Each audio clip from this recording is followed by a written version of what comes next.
Top quality और consistent performance के लिए सिर्फ सिल्वर पंप नाम याद रखना। साथियों, वसुधैव कुटुंबकम का हमारा मंत्र आज विश्व के कोने कोने में पहुंच रहा है और दुनिया इसे हमारे कार्यों में भी देख रही है, महसूस कर रही है।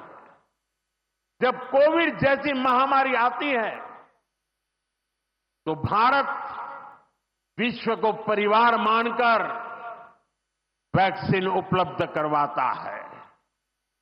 दुनिया में कहीं भी प्राकृतिक आपदा हो, भारत पूरे मनोयोग से सेवा के लिए खड़ा होता है। अभी आपने कल ही देखा है, म्यांमार में इतना बड़ा भूकंप आया है। भारत ऑपरेशन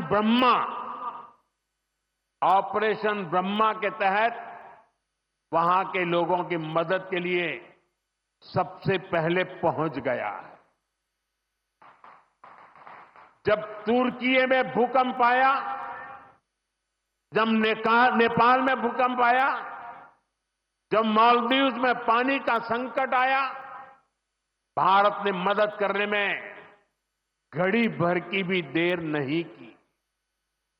युद्ध जैसे हालातों में हम दूसरे देशों से नागरिकों को भी सुरक्षित निकाल करके लाते हैं। दुनिया देख रही है, भारत आज जब प्रगति कर रहा है तो पूरे ग्लोबल साउथ की आवाज भी बन रहा है।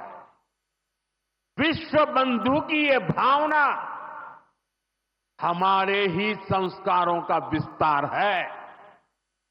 साथियों, आज भारत की सबसे बड़ी पूंजी हमारा युवा है और हम देखते हैं आज भारत का युवा कितने कॉन्फिडेंस से भरा हुआ है।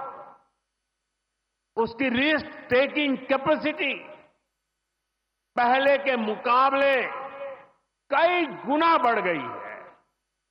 वो नए नए इनोवेशन कर रहा है, स्टार्टअप्स की दुनिया में अपना परचम लहरा रहा है और सबसे बड़ी बात, आज के भारत का युवा अपनी विरासत पर गर्व करते हुए, अपनी संस्कृति पर गर्व करते हुए चल रहा है।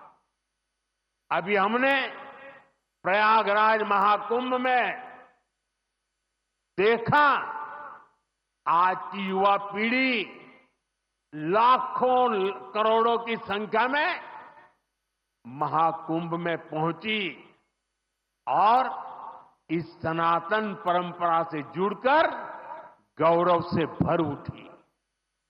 आज भारत का युवा देश की जरूरतों को ध्यान में रखते हुए काम कर रहा है।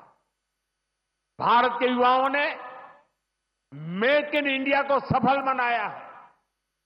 भारत का युवा लोकल के लिए वोकल हुआ है, एक जज्बा बना है। हमें देश के लिए जीना है, देश के लिए कुछ करना है।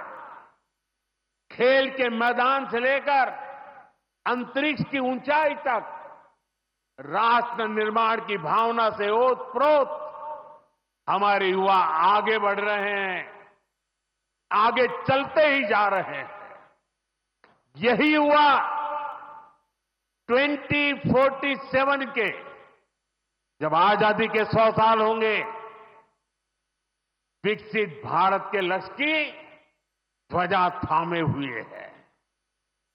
और मुझे विश्वास है, संगठन, समर्पण और सेवा की ये त्रिवेणी विकसित भारत की यात्रा को निरंतर ऊर्जा देती रहेगी, दिशा देती रहेगी। संघ का इतने वर्षों का परिश्रम फलीभूत हो रहा है। संघ की इतने वर्षों की तपस्या विकसित भारत का एक नया अध्याय लिख रही है। साथियों, जब संघ की स्थापना हुई तब भारत की हालत भी अलग थी और हालात भी अलग था। 1925 से लेकर 1947 तक वो समय संघर्ष का समय था। आजादी का बड़ा लक्ष्य देश के सामने था। आज संघ की 100 वर्षों की यात्रा के बाद देश फिर एक अहम पड़ाव पर है। 2025 से 2047 तक ये महत्वपूर्ण कालखंड, इस कालखंड में एक बार फिर बड़े लक्ष्य हमारे सामने हैं।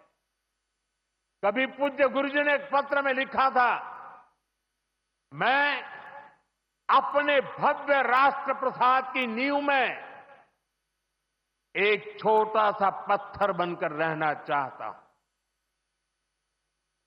हमें सेवा के अपने संकल्प को हमेशा प्रज्वलित रखना है। हमें अपने परिश्रम को बनाए रखना है। हमें विकसित भारत के स्वप्न को साकार करना है। और जैसा मैंने अयोध्या में प्रभु श्री राम के मंदिर के नवनिर्माण पर कहा था, हमें अगले 1000 वर्षों के सशक्त भारत की नींव भी रखनी है। मुझे विश्वास है पूज्य डॉक्टर साहब, पूज्य गुरुजी जैसी विभूतियों का मार्गदर्शन हमें निरंतर सामर्थ्य देगा। हम विकसित भारत के संकल्प को पूरा करेंगे। हम अपनी पीढ़ियों के बलिदान को सार्थक करके रहेंगे। इसी संकल्प के साथ आप सभी को एक बार फिर इस मंगलमय नववर्ष की अनेक अनेक शुभकामनाएं। बहुत बहुत धन्यवाद।